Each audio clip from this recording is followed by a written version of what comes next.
Chapter 3. Letters from No One. The escape of the Brazilian boa constrictor earned Harry his longest ever punishment.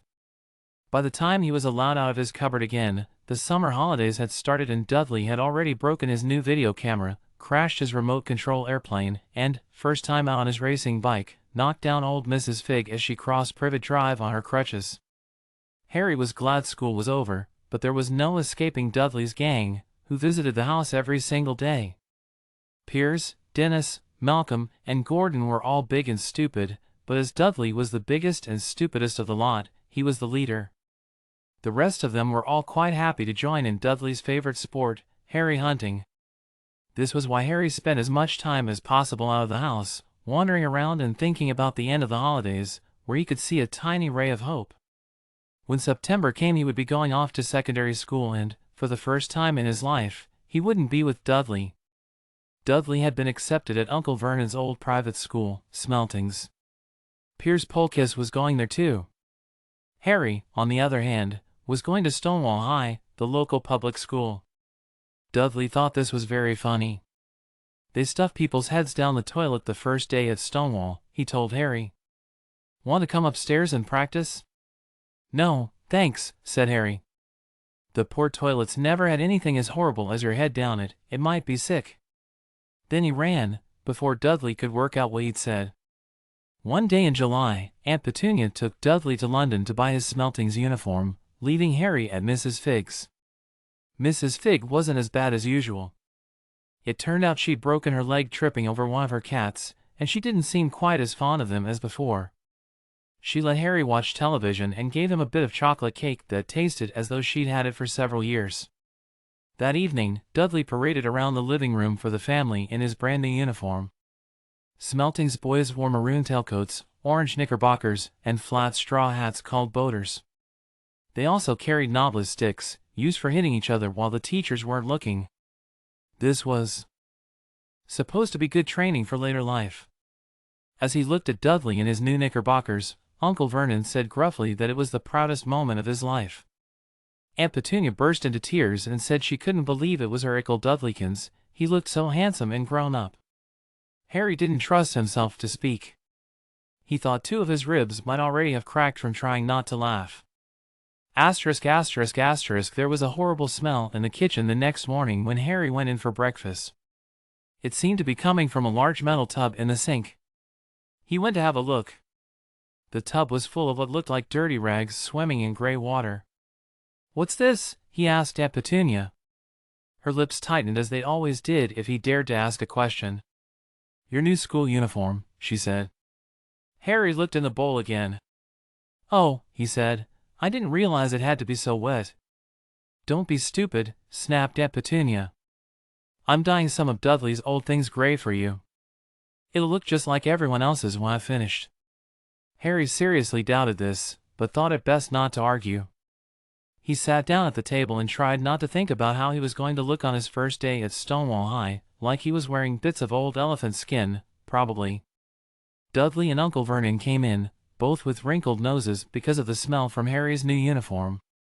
Uncle Vernon opened his newspaper as usual and Dudley banged his smelting stick, which he carried everywhere, on the table. They heard the click of the mail slot and flop of letters on the doormat. "Get the mail, Dudley," said Uncle Vernon from behind his paper. "Make Harry get it." "Get the mail, Harry." "Make Dudley get it." "Poke him with your smelting stick, Dudley." Harry dodged the smelting stick and went to get the mail. Three things lay on the doormat: a postcard from Uncle Vernon's sister Marge, who was vacationing on the Isle of Wight, a brown envelope that looked like a bill, and a letter for Harry. Harry picked it up and stared at it, his heart twanging like a giant elastic band. No one, ever, in his whole life, had written to him. Who would? He had no friends, no other relatives, he didn't belong to the library, so he'd never even got rude notes asking for books back. Yet here it was, a letter, addressed so plainly there could be no mistake: Mr. H. Potter, the cupboard under the stairs 4, Privet Drive, Little Whinging, Surrey. The envelope was thick and heavy, made of yellowish parchment, and the address was written in emerald green ink. There was no stamp. Turning the envelope over, his hand trembling, Harry saw a purple wax seal bearing a coat of arms, a lion, an eagle, a badger, and a snake surrounding a large letter H. "Hurry up, boy," shouted Uncle Vernon from the kitchen. "What are you doing? Checking for letter bombs." He chuckled at his own joke. Harry went back to the kitchen, still staring at his letter. He handed Uncle Vernon the bill and the postcard, sat down, and slowly began to open the yellow envelope. Uncle Vernon ripped open the bill, snorted in disgust, and flipped over the postcard. "Marge is ill," he informed Aunt Petunia. "Ain't a funny welk, Dad," said Dudley suddenly. "Dad, Harry's got something." Harry was on the point of unfolding his letter, which was written on the same heavy parchment as the envelope, when it was jerked sharply out of his hand by Uncle Vernon. "That's mine," said Harry, trying to snatch it back. "Who'd be writing to you?" sneered Uncle Vernon, shaking the letter open with one hand and glancing at it. His face went from red to green faster than a set of traffic lights. And it didn't stop there. Within seconds it was the grayish-white of old porridge. "P.P. Petunia," he gasped. Dudley tried to grab the letter to read it, but Uncle Vernon held it high out of his reach. Aunt Petunia took it curiously and read the first line. For a moment it looked as though she might faint. She clutched her throat and made a choking noise. "Vernon! Oh my goodness, Vernon!" They stared at each other, seeming to have forgotten that Harry and Dudley were still in the room. Dudley wasn't used to being ignored. He gave his father a sharp tap on the head with his smelting stick. "I want to read that letter," he said loudly. "I want to read it," said Harry furiously, "as it's mine." "Get out, both of you," croaked Uncle Vernon, stuffing the letter back inside its envelope. Harry didn't move. "I want my letter," he shouted. "Let me see it," demanded Dudley. "Out," roared Uncle Vernon, and he took both Harry and Dudley by the scruffs of their necks and threw them into the hall, slamming the kitchen door behind them. Harry and Dudley promptly had a furious but silent fight over who would listen at the keyhole. Dudley won, so Harry, his glasses dangling from one ear, lay flat on his stomach to listen at the crack between door and floor. "Vernon," Aunt Petunia was saying in a quivering voice, "look at the address. How could they possibly know where he sleeps? You don't think they're watching the house?" "Watching, spying, might be following us," muttered Uncle Vernon wildly. "But what should we do, Vernon? Should we write back? Tell them we don't want—" Harry could see Uncle Vernon's shiny black shoes pacing up and down the kitchen. "No," he said finally. "No, we'll ignore it. If they don't get an answer—" "Yes, that's best. We won't do anything, but I'm not having one in the house, Petunia. Didn't we swear when we took him in we'd stamp out that dangerous nonsense?" That evening when he got back from work, Uncle Vernon did something he'd never done before. He visited Harry in his cupboard. "Where's my letter?" said Harry, the moment Uncle Vernon had squeezed through the door. "Who's writing to me?" "No one." "It was addressed to you by mistake," said Uncle Vernon shortly. "I have burned it." "It was not a mistake," said Harry angrily, "it had my cupboard on it." "Silence," yelled Uncle Vernon, and a couple of spiders fell from the ceiling.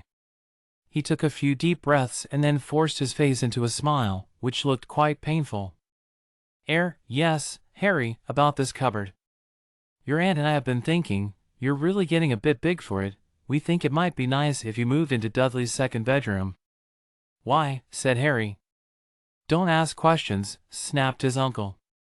"Take this stuff upstairs, now." The Dursleys' house had 4 bedrooms, one for Uncle Vernon and Aunt Petunia, one for visitors, usually Uncle Vernon's sister, Marge, one where Dudley slept, and one where Dudley kept all the toys and things that wouldn't fit into his first bedroom. It only took Harry one trip upstairs to move everything he owned from the cupboard to this room. He sat down on the bed and stared around him. Nearly everything in here was broken.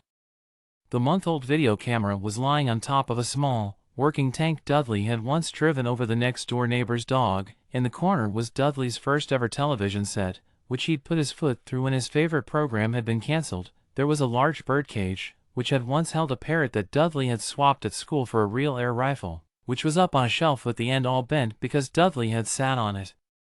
Other shelves were full of books. They were the only things in the room that looked as though they'd never been touched. From downstairs came the sound of Dudley bawling at his mother, "I don't want him in there. I need that room. Make him get out." Harry sighed and stretched out on the bed. Yesterday he'd have given anything to be up here. Today he'd rather be back in his cupboard with that letter than up here without it. Next morning at breakfast, everyone was rather quiet. Dudley was in shock.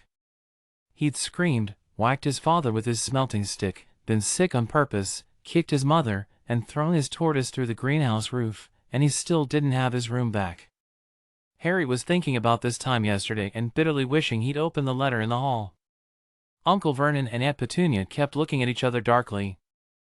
When the mail arrived, Uncle Vernon, who seemed to be trying to be nice to Harry, made Dudley go and get it. They heard him banging things with his smelting stick all the way down the hall. Then he shouted, "There's another one!" Mr. H. Potter, the smallest bedroom, 4, Privet Drive. With a strangled cry, Uncle Vernon leapt from his seat and ran down the hall, Harry right behind him. Uncle Vernon had to wrestle Dudley to the ground to get the letter from him, which was made difficult by the fact that Harry had grabbed Uncle Vernon around the neck from behind. After a minute of confused fighting, in which everyone got hit a lot by the smelting stick, Uncle Vernon straightened up, gasping for breath, with Harry's letter clutched in his hand.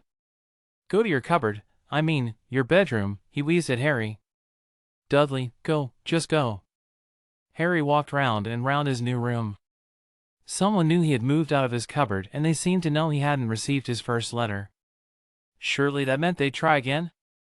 And this time he'd make sure they didn't fail. He had a plan. The repaired alarm clock rang at 6 o'clock the next morning. Harry turned it off quickly and dressed silently. He mustn't wake the Dursleys. He stole downstairs without turning on any of the lights. He was going to wait for the postman on the corner of Privet Drive and get the letters for number 4 first. His heart hammered as he crept across the dark hall toward the front door. Arrgh. Harry leapt into the air. He'd trodden on something big and squashy on the doormat, something alive. Lights clicked on upstairs, and to his horror Harry realized that the big, squashy something had been his uncle's face. Uncle Vernon had been lying at the foot of the front door in a sleeping bag, clearly making sure that Harry didn't do exactly what he'd been trying to do. He shouted at Harry for about half an hour and then told him to go and make a cup of tea. Harry shuffled miserably off into the kitchen, and by the time he got back, the mail had arrived, right into Uncle Vernon's lap.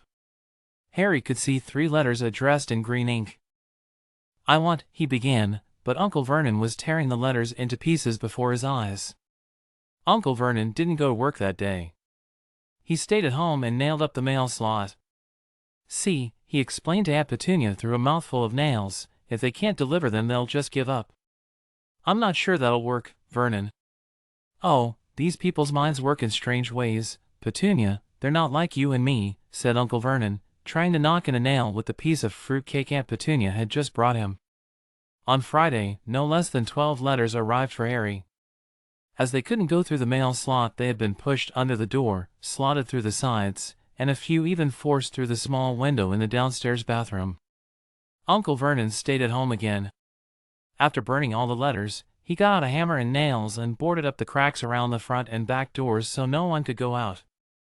He hummed Tiptoe Through the Tulips as he worked, and jumped at small noises. On Saturday, things began to get out of hand.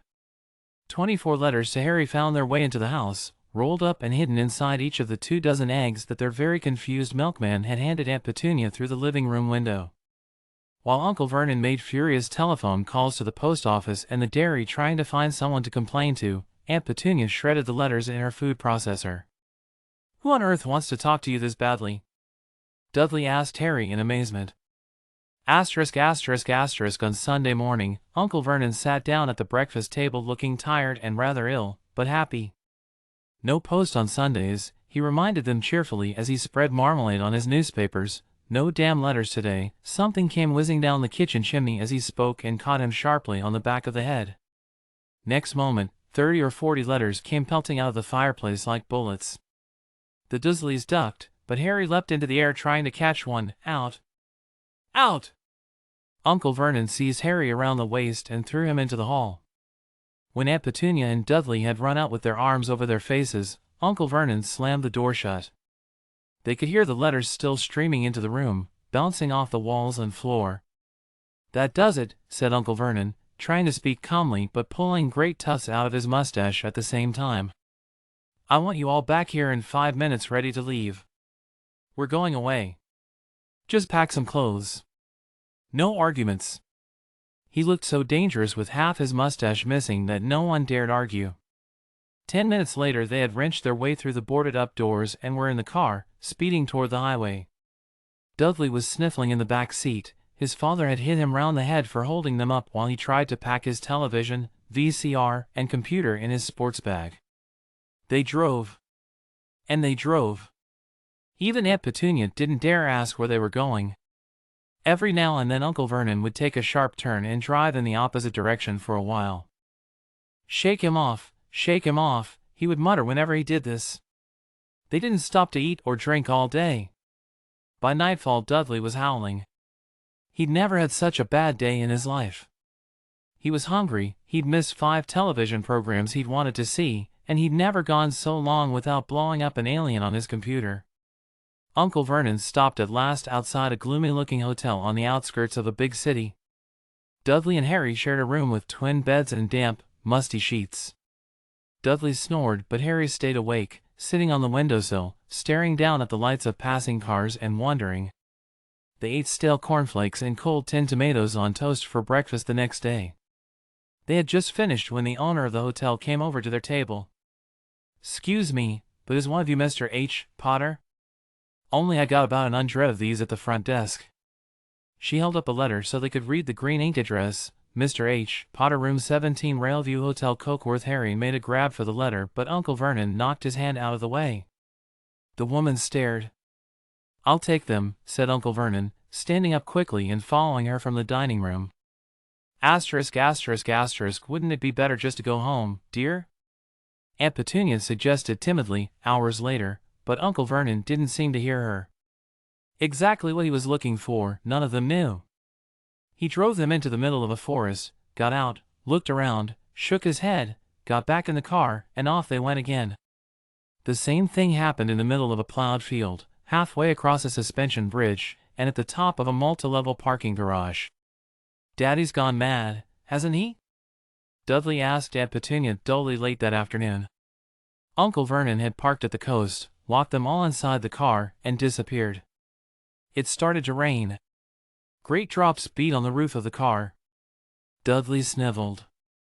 "It's Monday," he told his mother. "The great Umberto's on tonight. I want to stay somewhere with a television. Monday." This reminded Harry of something. If it was Monday, and you could usually count on Dudley to know the days of the week, because of television, then tomorrow, Tuesday, was Harry's 11th birthday. Of course, his birthdays were never exactly fun. Last year, the Dursleys had given him a coat hanger and a pair of Uncle Vernon's old socks. Still, you weren't 11 every day. Uncle Vernon was back and he was smiling. He was also carrying a long, thin package and didn't answer Aunt Petunia when she asked what he bought. "Found the perfect place," he said. "Come on. Everyone out." It was very cold outside the car. Uncle Vernon was pointing at what looked like a large rock way out at sea. Perched on top of the rock was the most miserable little shack you could imagine. One thing was certain, there was no television in there. "Storm forecast for tonight," said Uncle Vernon gleefully, clapping his hands together. "And this gentleman's kindly agreed to lend us his boat." A toothless old man came ambling up to them, pointing, with a rather wicked grin, at an old rowboat bobbing in the iron-gray water below them. "I've already got us some rations," said Uncle Vernon, "so all aboard." It was freezing in the boat. Icy sea spray and rain crept down their necks and a chilly wind whipped their faces. After what seemed like hours they reached the rock, where Uncle Vernon, slipping and sliding, led the way to the broken-down house. The inside was horrible. It smelled strongly of seaweed, the wind whistled through the gaps in the wooden walls, and the fireplace was damp and empty. There were only 2 rooms. Uncle Vernon's rations turned out to be a bag of chips each and 4 bananas. He tried to start a fire, but the empty chip bags just smoked and shriveled up. "Could do with some of those letters now, he said cheerfully. He was in a very good mood. Obviously he thought nobody stood a chance of reaching them here in a storm to deliver mail. Harry privately agreed, though the thought didn't cheer him up at all. As night fell, the promised storm blew up around them.